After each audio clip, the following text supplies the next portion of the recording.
క్రీస్తునందున్న ప్రియులకు ప్రేమతో వందనాలు తెలియజేయుచున్నాను. ఏప్రిల్ నెల 6వ తేదీ 2025. ఈరోజు దావీదు గారి ద్వారా దేవుడు మనకు చేస్తున్న వాగ్దానం ఏమిటనగా, కీర్తనల గ్రంథము 34వ కీర్తన 5వ చరణం. వారు ఆయన తట్టు చూడగా వారికి వెలుగు కలిగెను, వారి ముఖములెన్నడను లజ్జింపకపోవును. ఆమేన్. నా ప్రియమైన సహోదరి సహోదరులారా, వారి ముఖములెన్నడను లజ్జింపకపోవును అంటే వారి ముఖములు ఎప్పటికీ సిగ్గుపడవు అని అర్థం. మనకు తెలుసు ప్రియులారా, మనం ఓడిపోయినప్పుడు, నిస్సహాయ స్థితిలో ఉన్నప్పుడు, ఎటూ తోచని పరిస్థితిలో ఉన్నప్పుడు, జీవితంలో మోసపోయినప్పుడు, ఓడిపోయినప్పుడు సిగ్గుతో తలదించుకుంటాం.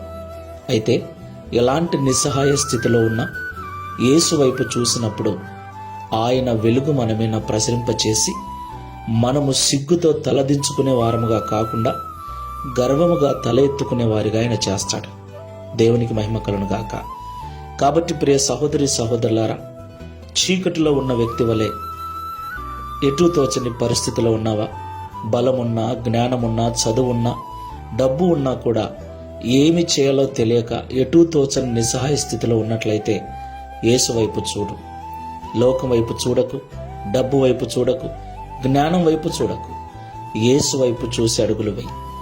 ఆయన నీకు తన వెలుగును ప్రకాశింపచేసి సరైన మార్గంలో నడిపిస్తాడు. ఎన్నటికీ సిగ్గుపడకుండా తల ఎత్తుకుని వాడుగా నిన్ను నన్ను చేస్తాడు. ప్రార్థన చేసుకుందాం.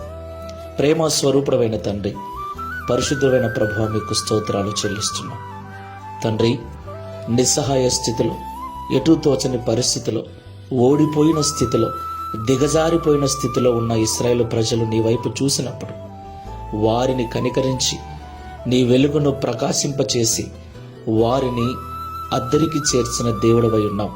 వారిని విడిపించి సరైన మార్గంలో నడిపించి శ్రేష్టమైన దేశానికి నడిపించిన దేవుడా. ప్రియ తండ్రి, ఈ ప్రార్థనలో ఏకీభవిస్తున్నాం. మేము అనేక పర్యాయములు అన్నీ ఉన్నా కూడా ఎటూ తోచని పరిస్థితిలో, నిస్సహాయ స్థితిలో, ఓడిపోయిన స్థితిలో ఉంటూ కలవరముతో నింపబడి ఉన్నాం.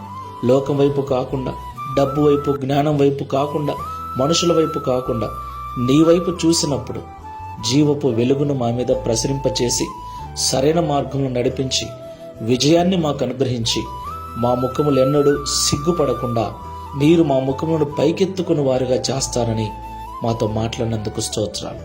ఈ ప్రార్థనలో ఏకీవిస్తున్న బిడ్డలలో ఎవరైనా ఓడిపోయిన స్థితిలో, దిగజారిపోయిన స్థితిలో, సిగ్గుతో అందరి ముందు తలదించుకొని అవమానాలు పడుతూ ఉంటే వారు నీ వైపు చూస్తూ మరలా తల పైకెత్తుకుని వారుగా జీవించినట్లు సహాయం చేయమని, తద్వారా ఈ దిన వాగ్దానమును మా అందరి జీవితంలో నెరవేర్చి మీ నామమును మహిమపరచుకునమని యేసు నామములో ప్రార్థిస్తున్నాము తండ్రి.